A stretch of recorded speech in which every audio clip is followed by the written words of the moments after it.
Series LCR क्या भैया? हमें जो पढ़ना है यहाँ पर इंडक्टर, कैपेसिटर और रेजिस्टेंस को सीरीज में जोड़ना है। इसमें जोड़ना है सीरीज में, और उसके बाद पढ़ना है। अब देखिए भैया, ये है इंडक्टर, ये है कैपेसिटर और ये है रजिस्टर। इन तीनों को सीरीज में जोड़ दिया और किससे कनेक्ट कर दिया? एसी सप्लाई से। इसकी वैल्यू क्या होगी? ई इक्वल में E naught, equal to E naught sine omega T.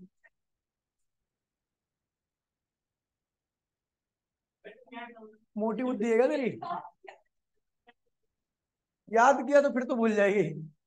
देखिए, अब देखिए करंट गया ऐसे, यहां से करंट निकला, वो करंट यहां से गया, वही करंट यहां से गया और वही करंट यहां से गया। सीरीज में हर जगह पे करंट की वैल्यू होती है, सेम होती है। ठीक है, ठीक है भाई। अच्छा, आपको पता है भैया वीनो, यहाँ पे साइड में लिख देता हूं।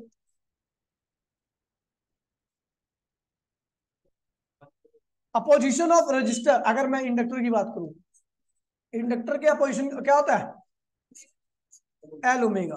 क्या होता है?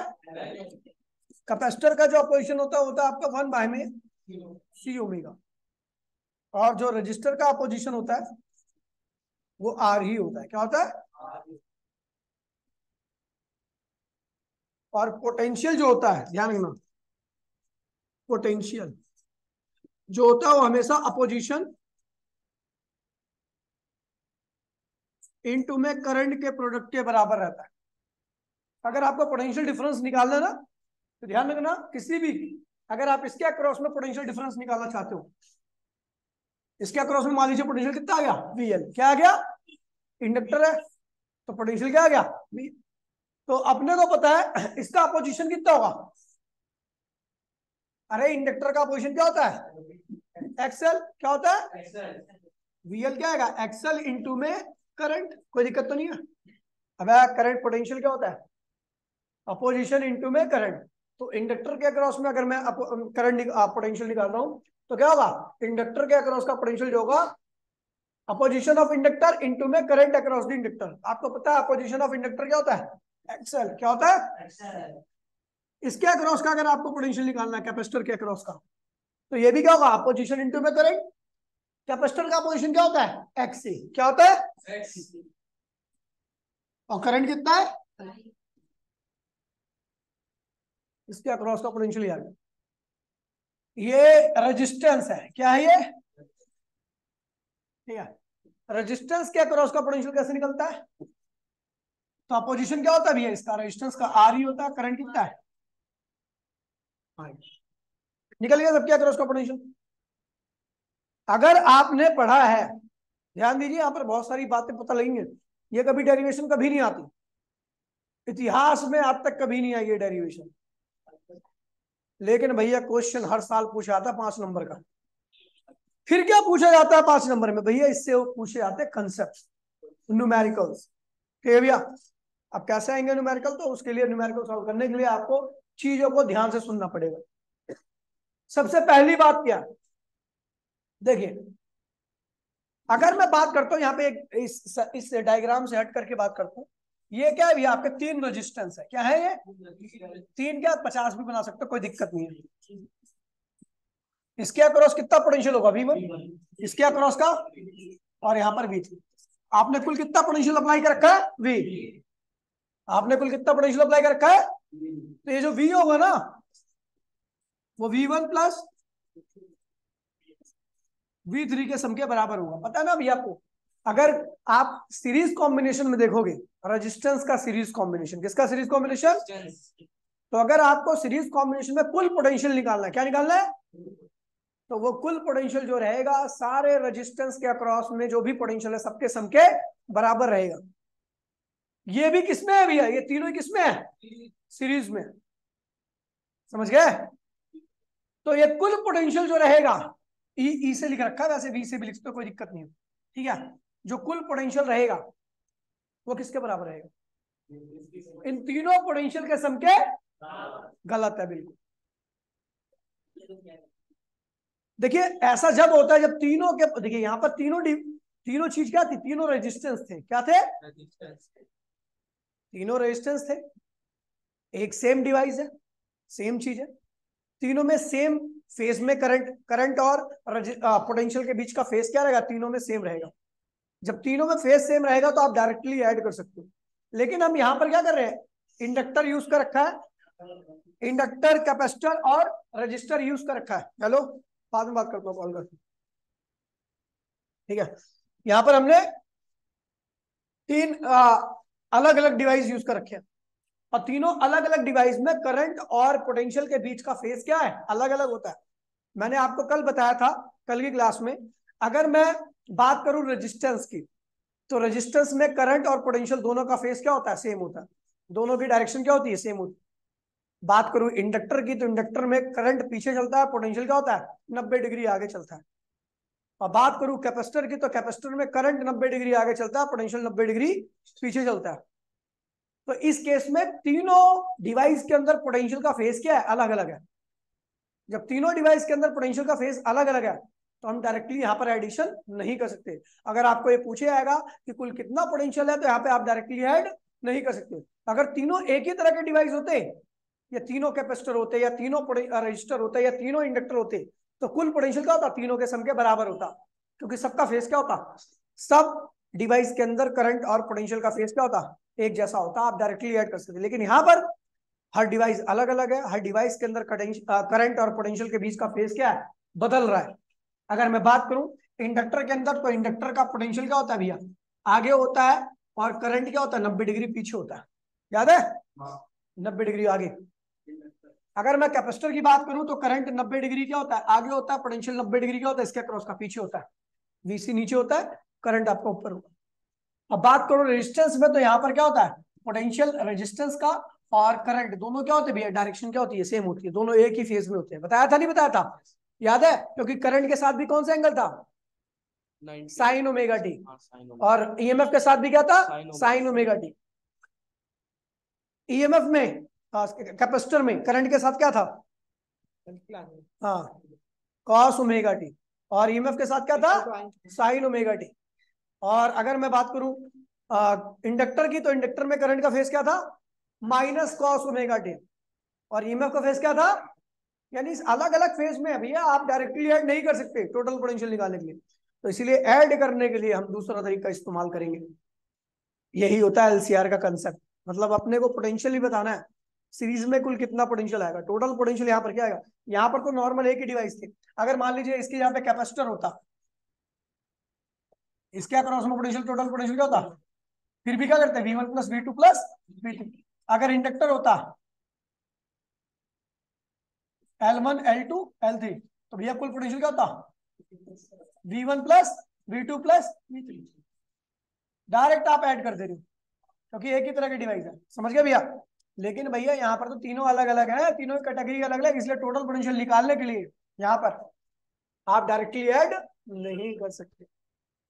ऐड करना है तो जैसे मैं बता रहा हूं वैसे करना है, ठीक है।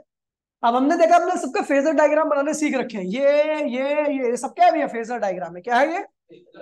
अगर मैं इनको एक डायग्राम में रिप्रेजेंट करूं तो कैसे होंगे, हम combining first second third all phasor diagram, सारे फेजर डायग्राम को हमने क्या किया, कंबाइन कर दिया। अच्छा मैं थोड़ा इसको अच्छे से लिख दूं ताकि आपको पता लग जाए, ये तो समझ गया होगा। डिवाइस एक है, डिवाइस एक है, तो डायरेक्टली पोटेंशियल को क्या करो, सीरीज में ऐड कर दो, ठीक है भैया। तो वही तो, यही तो कंसेप्ट है बेटा, अगले बैच में बैठना, इसमें नहीं समझ में आएगा कुछ भी, वो मुझे नहीं, अरे भाई नहीं समझ में आएगा, मैंने बता चुका, जो मेन बात बता दिया, अब तो समझ में नहीं आएगा कुछ भी, ठीक है भैया। अब देखिए भैया, on combining all three diagram, on combining all three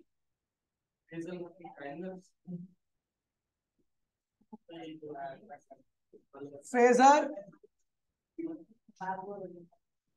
सभी प्रत्येक फेजर डायग्राम को हमने, ओ भाई प्लीज चुप हो जाइए, प्रत्येक फेजर डायग्राम को हमने क्या किया, कंबाइन कर दिया, क्या कर दिया, कंबाइन करने के बाद क्या हालात आएंगे देखते जरा, कलर चेंज करके। ये देखिए,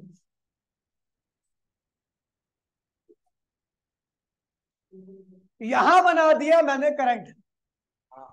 बस सुअर की शकल के ध्यान दे ले इधर, राजू की शकल से अगर देख के पास होगा तो देखते रहे 24 घंटा। ये बना दिया करंट।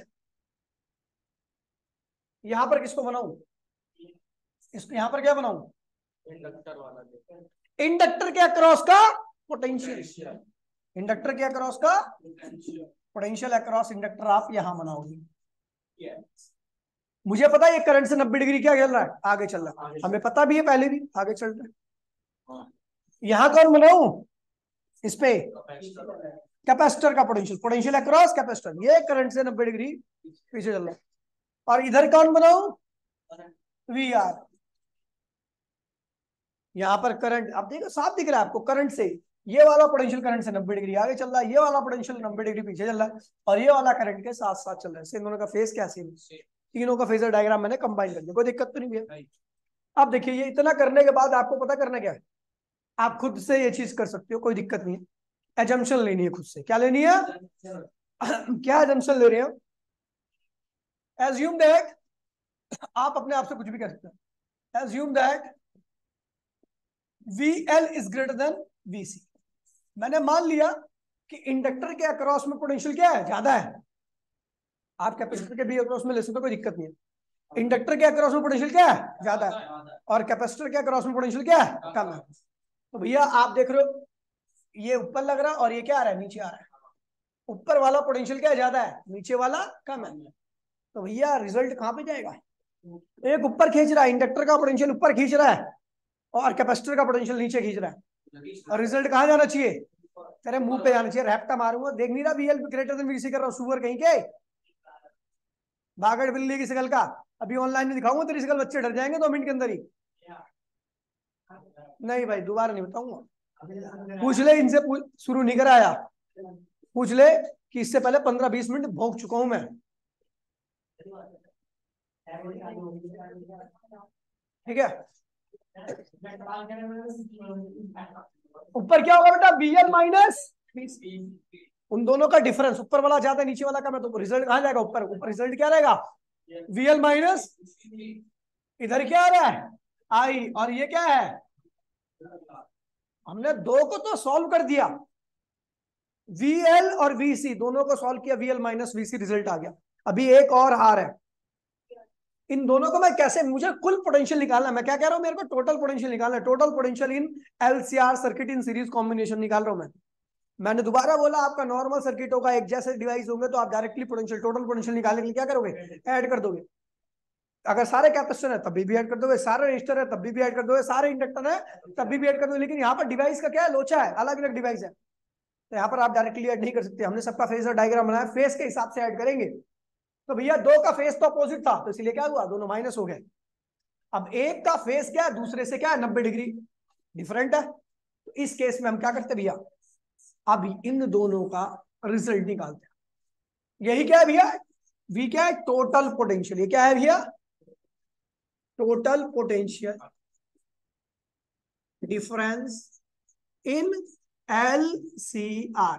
LCR में V क्या है भैया, टोटल पोटेंशियल डिफरेंस, वो इसका और इसका रिजल्ट है। तो कैसे किया जाए भैया, potential is a scalar quantity, हम रिजल्टेंट का फॉर्मूला नहीं यूज कर सकते। रिजल्टेंट का फॉर्मूला याद है, under root A square plus B square plus 2ab cos थीटा, वो यही यूज करना। वो कहां पे यूज करते हैं, जहां पर हम वेक्टर क्वांटिटी का यूज करते हैं। यहाँ पर ये क्या है, स्केलर क्वांटिटी, इसलिए हम डायरेक्टली ऐड नहीं कर सकते। ऐड करने के लिए हमें इसको क्या मानना पड़ेगा, बेस। क्या मानना पड़ेगा, बेस। और इसको क्या मानना पड़ेगा, परपेंडिकुलर। ये क्या है भैया, हाइपोटेन्यूस। हाइपोटेन्यूस क्या होता है, परपेंडिकुलर स्क्वायर प्लस बेस का स्क्वायर। यहां से निकलेगा आपका टोटल पोटेंशियल। क्या निकलेगा, तो V इक्वल्स टू में, राउडी को फोन अगर जेब में रखेगा ना, तेरे मुंह पर रैप्टे रैप्टे मारूंगा। चल पट, किसी का ही फोन आ रहा हो, चल इधर बक्कल तार दूंगा तेरा, कभी किसी और में घूम रहा हो। ठीक है, परपेंडिकुलर क्या है भैया, VL माइनस VC, बोला हाँ। और बेस क्या है भैया, VR। अबे हाँ कहाँ बोल रहा हूँ, हर जगह पे हाँ करेगा। ठीक है भैया, ये हो गया, ये छोड़ो क्यों लिख रहा हूं, ये आ गया टोटल पोटेंशियल निकालने का formula in case of LC series LCR. So total potential difference in C R नहीं सोल्व करना, ये क्या होगा, V L minus V C का प्लस वी आर का, ये होगा आपका एलसीआर में कुल पोटेंशियल निकालने का फॉर्मूला। समझ गए भैया? अच्छा, कई बार ऐसा भी क्वेश्चन आता है, क्या करूं मैं,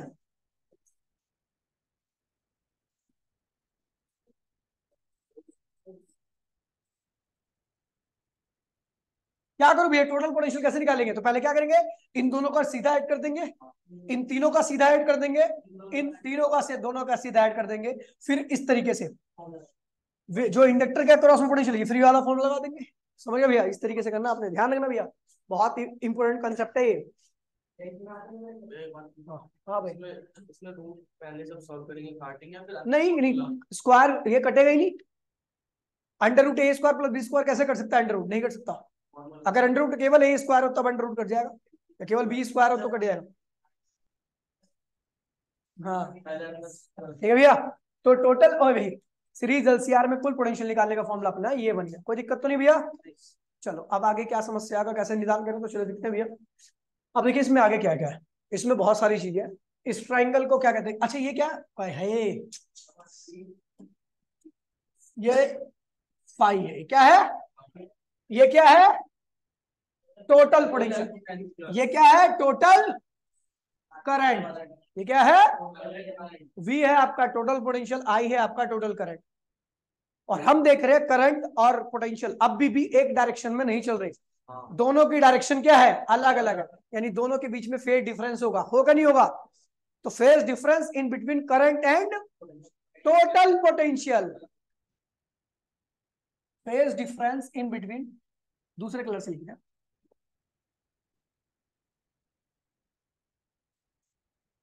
phase difference in between total potential and total current in LCR. क्या है एलसीआर सर्किट में, हमें फेज क्या है दोनों के बीच में, फेज डिफरेंस कितना है, फाई क्या है, फाई। अब फाई फेज डिफरेंस है किसके बीच में, टोटल पोटेंशियल और टोटल करंट की, उस फाई की वैल्यू को अपने को निकालनी है। ठीक है भैया, कैसे निकाली है, फेज मतलब होता है बाबू एंगल का डिफरेंस, फाई की वैल्यू 0 कर दो तो पता क्या होगा, देख इधर देख, साले मेरे को मत देख, उधर देख डायग्राम देख, फाई की वैल्यू 0 कर दो, टोटल पोटेंशियल और टोटल करंट की डायरेक्शन क्या होगी, सेम हो जाएगी। लेकिन यहाँ पर फाई की वैल्यू 0 तो आ ही नहीं रही है। अब ऐसे ही पता है आपको कौन सर्किट में, सुन तो ले, कौन से सर्किट में फेज डिफरेंस करंट और टोटल पोटेंशियल सेम डायरेक्शन में होता है, रेजिस्टेंस। अगर मैं इसको हटा दूं तो VLVC गायब, और जब VLVC गायब हो गया तो केवल क्या बचा, R। तो जब परपेंडिकुलर खत्म हो जाता है तो हाइपोटेनियस किसके साथ मैच कर जाता है, बेस के साथ। ठीक है, हाइपोटेनियस बेस के साथ, यानी जो पोटेंशियल का टोटल पोटेंशियल किसके साथ आ गया, बेस पे क्या है, करंट है, तो पोटेंशियल और करंट क्या हो गया, सेम फेज में आ गया। ठीक है भैया, समझ गए? तो अगर VL माइनस BC को 0 कर दूं तो अपने को पता है भैया परपेंडिकुलर 0, परपेंडिकुलर 0, तो ये जो हाइपोटेनियस ये वाला है ये किसके साथ मैच कर जाएगा, इसके पोटेंशियल। समझ गया भैया, रजिस्ट्री सर्किट हम जानते हैं ऑलरेडी। तो अब देखिए भैया ये फेज निकालना, क्या निकालना, तो भैया फेज निकालने के लिए अपने को क्या दे रखा है, ये नहीं, इसका इस्तेमाल नहीं करना, ध्यान दीजिए भैया, इसका इस्तेमाल नहीं करना, अपने को इस्तेमाल करना है परपेंडिकुलर और बेस का।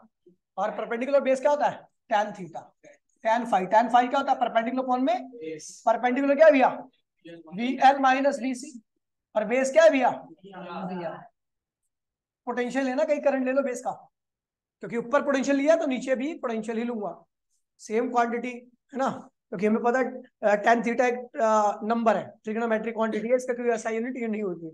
तो ऊपर अगर पोटेंशियल है तो नीचे भी क्या होगा, पोटेंशियल लूंगा, करंट नहीं ले सकता नीचे वाला, बेस पे करंट भी है लेकिन करंट आपको नहीं लेना। रीजन क्या है, क्योंकि भैया अपने को ऊपर नीचे क्या करना है, एक सेम क्वांटिटी बनानी है। क्या बनानी है, ये फेज हो गया किसके बीच का, टोटल पोटेंशियल और टोटल करंट के बीच इन एलसीआर। What happen bro? मक्खी बैठी है,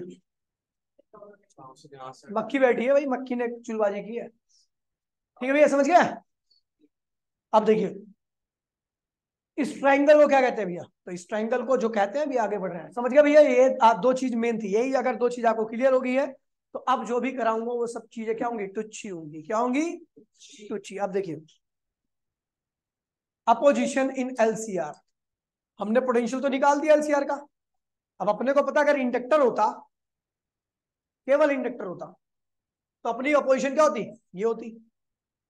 केवल कैपेसिटर होता तो अपोजिशन ये होती, और रजिस्टर होता तो अपोजिशन ये होती। ससुरा यहाँ पर तीनों है, क्या होगी अपोजिशन? होगी ना आफत, आगे ना दिक्कत। इसे क्या कहते हैं भैया? इंपीडेंस। क्या कहते हैं इसे भैया? एलसीआर सर्किट की जो अपोजिशन होती है उसे कहते हैं भैया इंपीडेंस। क्या कहते हैं उसे? एलसीआर की अपोजिशन को, एलसीआर सीरीज सर्किट में जो कुल अपोजिशन होती है उसको हम इंपीडेंस कहते हैं। केवल इंडक्टर को देखें तो इंडक्टर का जो अपोजिशन होता है उसको इंडक्टिव रिएक्टेंस कहते हैं। कैपेसिटर होता तो केवल क्या कहते हैं? उसे कैपेसिटिव रिएक्टेंस कहते हैं। रजिस्टर होता तो रेजिस्टेंस कहते हैं। लेकिन यहाँ पर एलसीआर है, इसकी अपोजिशन को क्या कहेंगे भैया? इंपीडेंस। तो चलो देखते हैं भैया, इंपीडेंस निकालेंगे। अब टोटल पोटेंशियल निकाल लिया अपन ने, ठीक है भैया?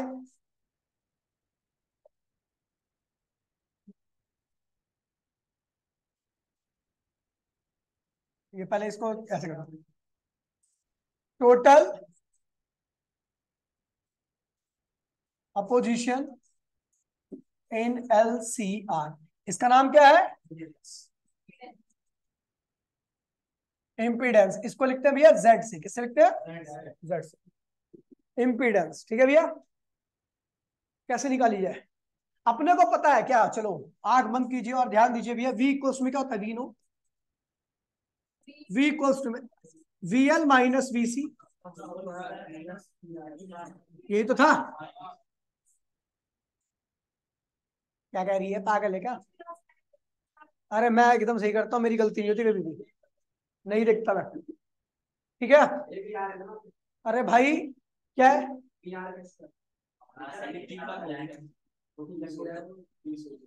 तू मेरे पास 2 साल से पढ़ रहा है, तुझे पता है मैं जो लिखता हूँ गलती नहीं लिखता, बहुत रेयर ही होता गलती लिखता।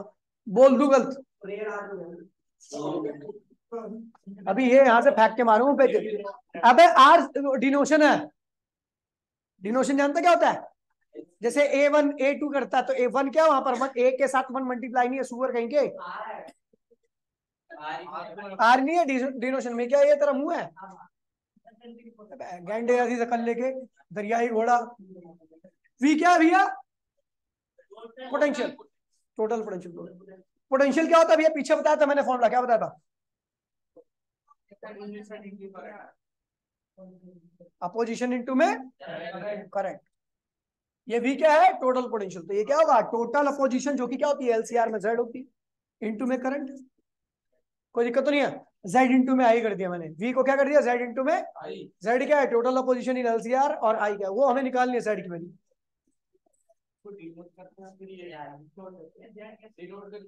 अब मैंने टोटल अपोजिशन को क्या ले रखा है? जेड। इसे इंपीडेंस कहते हैं, एलसीआर का कुल अपोजिशन होता है। तो एक वी क्या है? Total potential. टोटल पोटेंशियल किसके बराबर होगा? टोटल अपोजिशन इनटू में करंट के। ठीक है भैया? अब देखिए वीएल क्या होगा? चलो पीछे वाले डायग्राम में चलते हैं। वीएल क्या होगा? एक्सएल इंटू में आई। वीसी क्या होगा? एक्सी इंटू में आई। वीआर क्या होगा? एक्सएल आई एक्सी, ये एल है।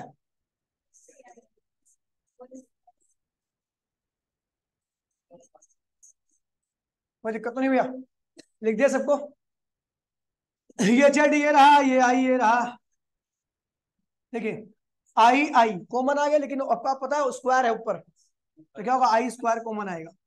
अंदर क्या होगा? XL minus XC whole square plus क्या होगा? R square I square. कोई दिक्कत तो नहीं है? अब उसमें थोड़ा कॉमन निकाला मैंने, आगे वाले में से कॉमन निकाला है। तो ये क्या होगा? जेड आई इक्वल्स में क्या होगा?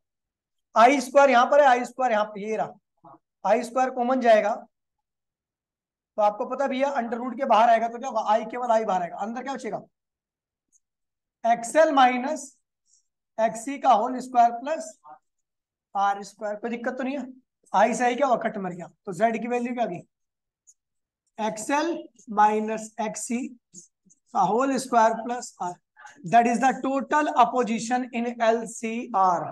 एलसीआर में कुल अपोजिशन ही होगी, समझ गए भैया। तो हमने क्या क्या देखा, हाँ ये कुल इंपीडेंस, इंपीडेंस जेड की वैल्यू है, ठीक है भैया। तो हमने देखा भैया कुल पोटेंशियल कैसे निकालते हैं, ये रहा, करंट का और पोटेंशियल का फेस कैसे निकालते हैं, ये रहा, और टोटल अपोजिशन ऐसे निकालते हैं, ये रहा। समझ गए भैया, आसान ही है वैसे, कोई दिक्कत नहीं, ठीक है। अब देखिए आगे बढ़े, अब देखिए हम कर रहे हैं इंपीडेंस ट्राइंगल, इसी में का अगला टॉपिक है इंपीडेंस ट्राइंगल। क्या है,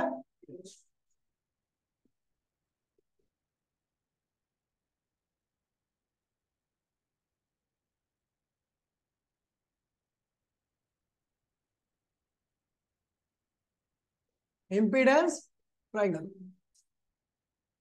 हम जानते हैं जेड क्या होता है, ये क्या होगा, एक्सएल माइनस,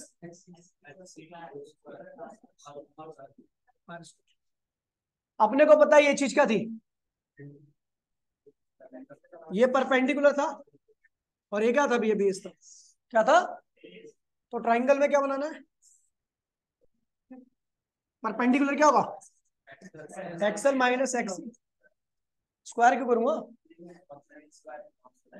और बेस क्या होगा आर, और इसी डायरेक्शन में क्या है, करंट है, ये क्या है, टोटल इंपीडेंस। इसको कैसे निकालेंगे, परपेंडिकुलर क्या है, एक्सएल माइनस एक्सी का whole square plus R square. Phi क्या है, ये फेज है, क्या है, अपोजिशन का फेज। एक बात ध्यान में, जहां पर पोटेंशियल होगा वहीं पर अपोजिशन भी होगी एलसीआर में। तो यहां से आप ऑलरेडी फेज निकाल सकते हो, phase difference, phase difference in between current and total opposition. यहाँ पर अपोजिशन और करंट के बीच में भी फेज होगा, तो कैसे निकलेंगे, और अपोजिशन के यहाँ पे आप नॉर्मली पोटेंशियल भी यूज कर सकते हो, क्योंकि जो अपोजिशन का फेज होगा सेम वही फेज क्या होगा, टोटल पोटेंशियल का फेज होगा। तो कैसे निकलेगा भैया, तो tan फाई परपेंडिकुलर क्या है, XL minus XC by R, ये हो गया आपका फेज निकलने से, तो दिक्कत तो नहीं है। इसे कहते हैं इंपीडेंस ट्राइंगल। क्या कहते हैं इसको, इंपीडेंस ट्राइंगल। क्या हुआ वहां पे, अबे ये तो अपना लॉजिक है यार, इसमें भी बताना पड़ेगा तुम्हें, गधे हो देखो क्या, समझ गया, कोई दिक्कत तो नहीं है। हमने क्या क्या पढ़ा भैया,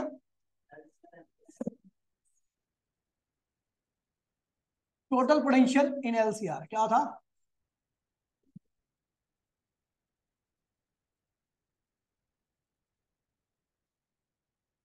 पैरेलल नहीं पढ़ना भैया आपको, पैरेलल जो है फर्स्ट ईयर ग्रेजुएशन में जब फिजिक्स ऑनर्स लोगे तब पढ़ोगे आप। टोटल पोटेंशियल क्या था, वीएल माइनस वीसी का होल स्क्वायर प्लस आर, चुप रहा डायन, प्रकाश करने जा रही है गलत हो। यहाँ पर वीएल क्या होगा, वीसी से बड़ा होगा। अगर यही पोटेंशियल फॉर्मूला ऐसे हो जाए, पीसी माइनस वीएल का होल स्क्वायर प्लस वीआर, तो इस केस में कौन बड़ा होगा, वीसी बड़ा होगा और वीएल क्या होगा, छोटा होगा। ठीक है भैया, हाँ हाँ बिल्कुल हो जाएगा, कोई दिक्कत नहीं। हाँ हाँ यार, अगर आप ये एजम्पशन लोगे तो ये होगा, ये एजम्पशन लोगे तो ये होगा। हाँ अबे स्क्वायर है तो माइनस क्यों आएगा, पॉजिटिव नहीं, सेम नहीं है, डायरेक्शन सेम है दोनों की। ठीक है, अब देखिए phase difference, phase difference in between current and total potential, या नॉर्मली कह सकते हो इंपीडेंस। क्या होगा भैया, tan phi V L minus V C upon में वी आर, या tan phi XL minus XC upon में आर, ये दोनों फेज थे। ये दोनों कंडीशन जब अप्लाई होती है जब आपका वी एल वी सी से क्या होता है, ग्रेटर होता है। ठीक है भैया, अगर मैं कह दूं tan फाइव इक्वल्स टू में,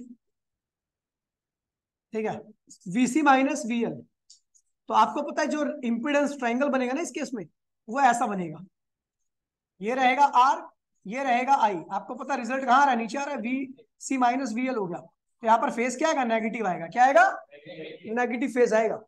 ठीक है, और ये वाला फॉर्मूला कैसे लिखा जाएगा, ये भी लिखा जाएगा tan XC minus XL upon में, इसका इंपिडेंस ट्रायंगल क्या होगा, ये होगा एक्सएल माइनस एक्सी, और ये क्या होगा आर, इसका फेज भी वापस सेम ही तो है दोनों। ठीक है भैया, ये है। तो अगर आपको ये चीज याद है तो कोई दिक्कत नहीं, फिर तो आपके लिए चीजें क्या है, टुच्ची है एकदम। क्या है,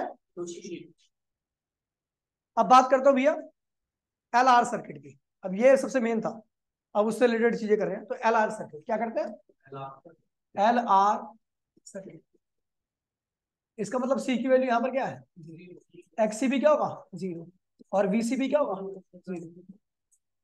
ठीक है भैया, एल आर सर्किट में सी 0 होता है, कैपेसिटर होते नहीं है, अपोजिशन भी नहीं होगी, और उसका क्रॉसिंग पोटेंशियल भी नहीं होगा।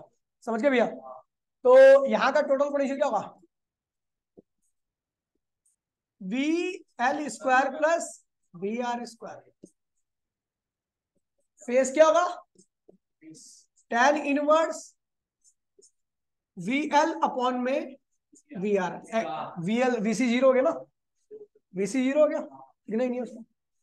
और इंपीडेंस ट्रायंगल क्या होगा इसका, ट्रायंगल जो होगा ऊपर केवल वी रहेगा, यहाँ पर क्या होगा वी आर रहेगा। फाइव वी की वैल्यू ऐसी भी आएगी, परपेंडिकुलर क्या है वी एल, और बेस क्या है करंट यहाँ पे। कोई दिक्कत तो नहीं है, ठीक है भैया, समझ गया। ये आ रहा है कौन सा सर्किट है भैया, एल आर सर्किट। अब आ रहा है भैया सी आर सर्किट। क्या आ रहा है,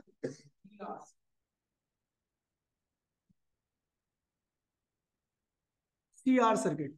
तो इसमें क्या होगा, इंडक्टर 0 होगा, एक्सएल भी क्या होगा 0 होगा, और एक्सी भी क्या होगा 0। टोटल पोटेंशियल कैसे निकलेगा यहाँ पर, क्या होगा V C square plus V R square. ठीक है भैया, फेस क्या आएगा करंट और ईएमएफ के बीच में, माइनस बी सी अपॉन में वी आर, नीचे होगा ना वो। इसमें इंपीडेंस ट्रायंगल कैसे बनेगा अपना,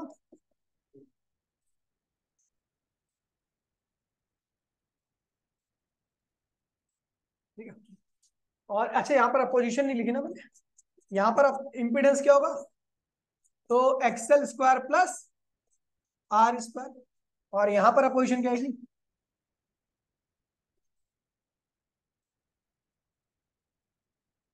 इंपीडेंस ट्रायंगल क्या है, minus B C V R current, minus negative phase है वर्ड। ठीक है, अच्छा टोटल अपोजिशन क्या होगी इसमें, क्या होगा XC square plus R square. तो भैया पूरा एलसीआर आपका खत्म हो चुका है। ठीक है भैया, और एक बात बता दूं, कोई भी सर्किट आप नोट में ध्यान रखना, कोई भी सर्किट, जितने भी सर्किट होते हैं सब एलसीआर होते हैं, चाहे आपका प्योरली रेजिस्टिव सर्किट क्यों ना हो, प्योरली इंडक्टिव सर्किट क्यों ना हो, या प्योरली कोई सा भी सर्किट हो, एलसीआर ही होगा। रीजन क्या, बहुत सारे रीजन है। सबसे बेसिक रीजन बताता हूँ, अगर मान लीजिए आपने एक वायर ले लिया, ऑल सर्किट्स आर, नोट में ध्यान रखना, ऑल सर्किट्स आर एलसीआर, सारे सर्किट क्या होंगे एलसीआर। मान लीजिए आपने एक वायर ले लिया, मैं बड़ा सिंपल सी बात कर रहा हूँ, वायर के पास आपको पता केवल रेजिस्टेंस होगा, तो रेजिस्टिव सर्किट हो गया। लेकिन आपको पता जब वायर से करंट पास होगा, तो करंट अगर वेरिएबल है, करंट क्या है घटने बढ़ने वाला है, तो इसके अक्रॉस की मैग्नेटिक फील्ड लाइन भी क्या होगी, घटेगी बढ़ेगी, है ना, घटेगी बढ़ेगी। तो इससे फ्लक्स भी क्या होगा, इसका फ्लक्स भी चेंज होगा, और फ्लक्स चेंज होगा तो क्या होगा, इंड्यूस ईएमएफ आएगा। क्या आएगा, और इंड्यूस ईएमएफ वहीं पे आता है जहां पर क्या होता है, इंडक्टेंस होता है। क्या होता है, यानी ये रजिस्टिव था लेकिन इसके अंदर इंडक्टेंस भी हो गया। ठीक है, और जब आपका वायर चार्ज फ्लो करता है, यहाँ पर मान लीजिए इलेक्ट्रॉन फ्लो कर रहे हैं, क्या कर रहे हैं, तो जमीन के ऊपर अपने आप, जमीन क्या होती है, चार्ज अनलिमिटेड चार्ज होता है उसके पास, ये पोलराइज हो जाती है, यहाँ पर क्या आता है प्लस चार्ज आता है। क्या आता है, तो बीच में क्या बन गया, कैपेसिटर बन गया, जिसकी डायरेक्शन इलेक्ट्रिक फील्ड क्या है, प्लस से माइनस आ रही है। तो आपने देखा एक वायर लिया, उसमें वेरिएबल करंट डाला तो क्या बन गया, एलसीआर सर्किट। ये भी क्या बन गया, एलसीआर। एल कैसे बना भैया, क्योंकि यहाँ पर वेरिएबल करंट डालने से मैग्नेटिक फील्ड वेरी हुई, मैग्नेटिक फील्ड वेरी से फ्लक्स वेरी हुआ, फ्लक्स वेरी हुआ तो ईएमएफ आ गया, यानी इंडक्टेंस आ गया, अपोजिंग कैपेसिटी आ गई। जो अपोज करता है ईएमएफ को उसको क्या कहते हैं भैया, इंडक्टेंस इसके पास। समझ गया।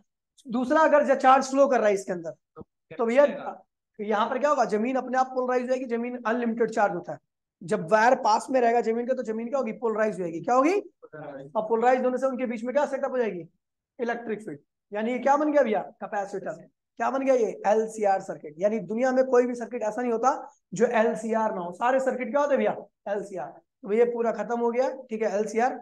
इसके बाद इसके ऊपर बाकी और टॉपिक पढ़ेंगे। टाटा बाय बाय, जय हिंद जय भारत। ये आए कैसे क्या, एलसी नहीं, एलसी ऑसिलेशन है भैया क्या डाउट है भाई, कोई डाउट नहीं लगवाना।